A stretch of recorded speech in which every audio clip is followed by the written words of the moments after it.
നമസ്കാരം, മോർണിംഗ് ന്യൂസിലേക്ക് സ്വാഗതം.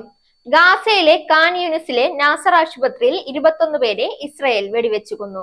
ഖാൻ യൂനിസിൽ കുടിവെള്ളം അവശേഷിക്കുന്ന ഒരേയൊരു സ്ഥലം നാസർ ആശുപത്രിയാണ്. അവിടേക്ക് പ്രവേശിക്കാൻ ശ്രമിച്ച പലസ്തീനികളെയാണ് ഇസ്രയേൽ സൈന്യം വെടിവെച്ചു കൊന്നത്. കൂടാതെ ആശുപത്രിയുടെ ടെറസിൽ തടിച്ചുകൂടിയ ജനങ്ങൾക്ക് നേരെ ഡ്രോൺ ആക്രമണവും നടത്തി. പാർലമെന്റിൽ ഇന്ന് അയോധ്യ രാമക്ഷേത്ര നിർമ്മാണവും പ്രാണപ്രതിഷ്ഠയും ചർച്ച ചെയ്യും. വെള്ളിയാഴ്ച വരെ നിശ്ചയിച്ചിരുന്ന ബജറ്റ് സമ്മേളനം ഒരു ദിവസം കൂടി നീട്ടുകയായിരുന്നു. രാമക്ഷേത്ര നിർമ്മാണം വോട്ടെടുപ്പില്ലാത്ത ചർച്ചയാണെങ്കിലും ഭരണപക്ഷം പ്രതിപക്ഷത്തിനെതിരെ ആയുധമാക്കും.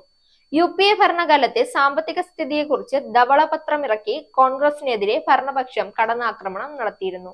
രാമക്ഷേത്ര വിഷയത്തിൽ കോൺഗ്രസും സമാജ്വാദി പാർട്ടിയും ഇടതു പാർട്ടികളുമൊക്കെ സ്വീകരിച്ച നിലപാടുകളും സഭയിലെ ചർച്ചയിൽ ഉയർന്നുവരും. അതുകൊണ്ട് തന്നെ ഭരണപ്രതിപക്ഷ വാക്പോരിന് പാർലമെന്റ് സാക്ഷ്യം വഹിച്ചേക്കാമെന്നാണ് സൂചന.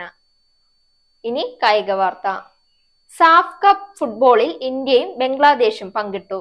അണ്ടർ 19 പെൺകുട്ടികളുടെ മത്സരത്തിലാണ് ഇരു ടീമുകളും സംയുക്തമായി ജേതാക്കളായത്.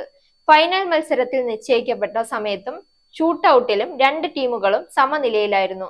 ഫൈനലിലും സമനില പാലിച്ചതിനെ തുടർന്ന് ടോസ് ചെയ്തപ്പോൾ ഇന്ത്യയെ വിജയികളായി പ്രഖ്യാപിച്ചിരുന്നു. ആ സാഹചര്യത്തിൽ ബംഗ്ലാദേശ് ടീമിലെ കളിക്കാരും കാണികളും ബഹളമുണ്ടാക്കി പ്രതിഷേധിച്ചതിനെ തുടർന്നാണ് കിരീടം പങ്കിടാൻ തീരുമാനമാവുന്നത്. നേരിന്റെ വാർത്തകൾ നിങ്ങളുടെ വിരൽത്തുമ്പിലെത്താനായി സാക് ന്യൂസ് ചാനൽ സബ്സ്ക്രൈബ് ചെയ്തും ഷെയർ ചെയ്തും ഒരു ശരിയായ മാധ്യമ നിലപാടിന് പോകാൻ ഞങ്ങൾ നിങ്ങളെ ക്ഷണിക്കുന്നു.